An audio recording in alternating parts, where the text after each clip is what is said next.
The US has seized a Russian-flagged oil tanker in the North Atlantic known as the Marinera.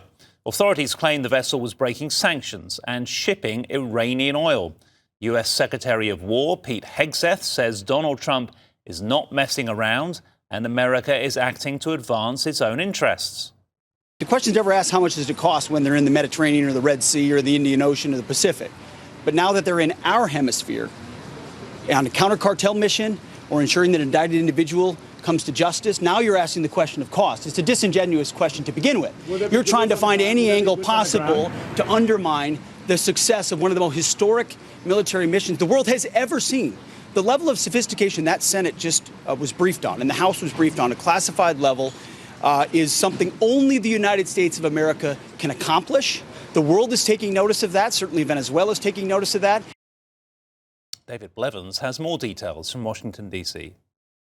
The European command confirming the seizure of a vessel they call the Bella 1. It had been redesignated the Marinera and was operating under Russian protection, but with assistance from the RAF and the Royal Navy. US Special Forces did manage to secure that vessel a few hours ago. Let me just explain that the US Coast Guard had attempted to board this vessel off the coast of Venezuela in December, but the crew evaded them. They turned in the opposite direction. This pursuit had been going on for some time, but they have now managed to bring this Russian-controlled vessel under their control, and that is causing something of a diplomatic tension right now between Washington and Moscow, almost simultaneously in a pre-dawn raid in the Caribbean Sea. The Southern Command took control of another boat, the MT Sofia, and they've released some very dramatic footage of that,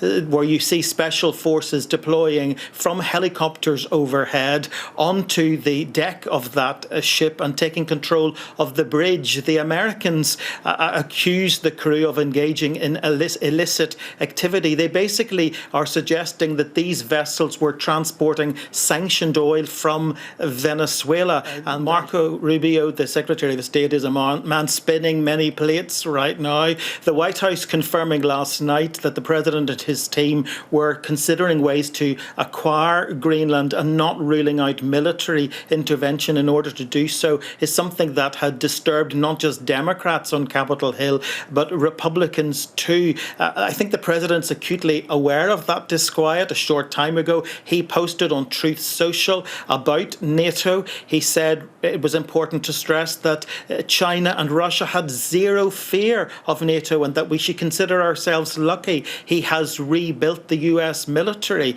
He said he couldn't be sure that NATO would be there for the United States in future, but, quote unquote, we will always be there for NATO. So perhaps that is an attempt to quell the disquiet. Marco Rubio is now confirming that there will be a meeting with Denmark and Greenland next week. He's made it very clear that they always attempt to pursue these things diplomatically, indeed making the comparison with their attempt to do that in Venezuela. But he and Pete Hegseth have been meeting with lawmakers at the Capitol to explain what their plans are for Venezuela going forward, particularly in relation to its oil.